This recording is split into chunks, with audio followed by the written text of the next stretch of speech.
السلام عليكم. اليوم غنقدم لكم كروكيت ساهلين وبساط.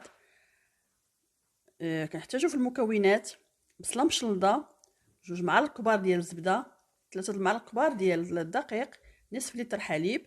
كنخلطوا الحليب مع الدقيق ونزيدوا عليهم الملحه والابزار، 2 حكاك ديال الطون، الزيت، وقليل من الفرماج احمر. في مقلاة كنوضعوا الزيت، كنضيفوا عليه البصله وشويه ديال الملحه حتى كيدبل لنا تدبل البصله. كنحيدوها، كنضيفوا الزبده، كندوبوها، كنخليوها حتى كتذوب.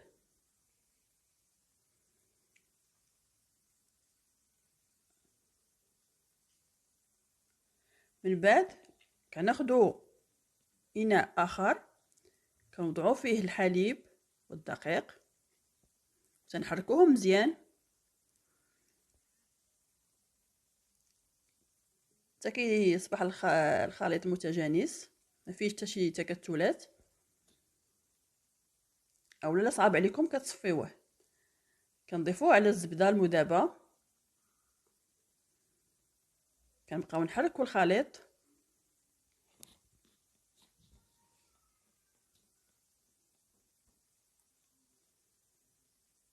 دائما كنحركو، ما كنحيدوش يدينا من التحراك، ما كنتوقفوش. ملي كنحسوا به شويه خفاف عفوا ثقال، كنضيفوا عليه الملح وقليل من الابزار.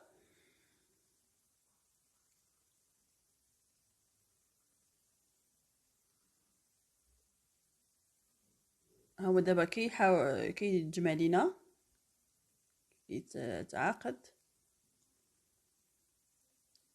حتى كيصبح شويه ثقيل. وفي طريقه البشاميل، غير البشاميل عاده كتكون خفيفه، اما هذا غادي نحاولوا نتقلوه مزيان باش يساعدنا من بعد ملي نبغيو نكونوه. من بعد كنطفيو عليه العافيه وكنخليوه حتى كيبرد مزيان. ها هو كيف صبح شاد راسو مزيان. كنضيفو عليه البصل،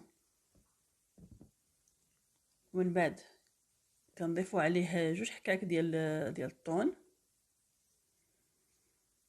يكون مصفي من الزيت، تنحركو مزيان.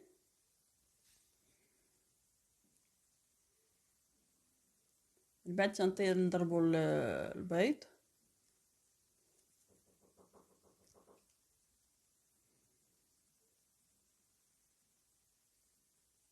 كناخدو شويه من الخليط، كنديرو وسطو الفرماج احمر، الا كانت متوفره موتزاريلا يكون احسن،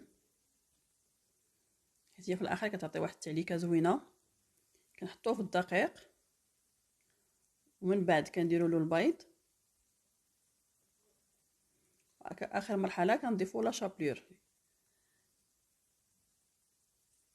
كنظن هاد العمليه راها واضحه، كلشي كيعرفها. كنبقاو كنستمروا حتى كنكملوا باقي الحشو.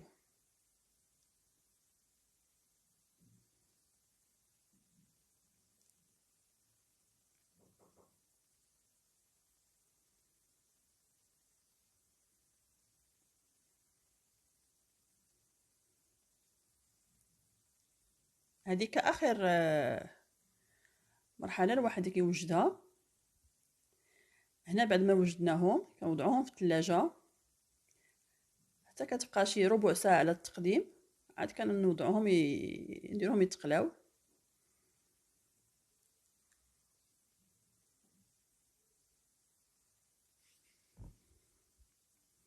من بعد تنبداو نحركو باش ما يتحمروش لينا بزاف.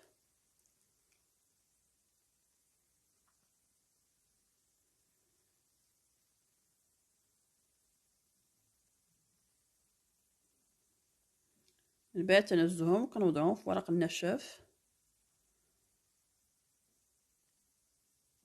وكنستمروا في العمليه حتى كنساليو.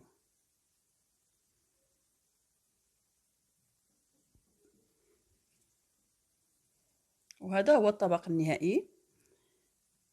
تيجيو لذاذ وخفاف. غادي نحليكم وحده تشوفوها، هانتوما خفيفه ومقرمشين.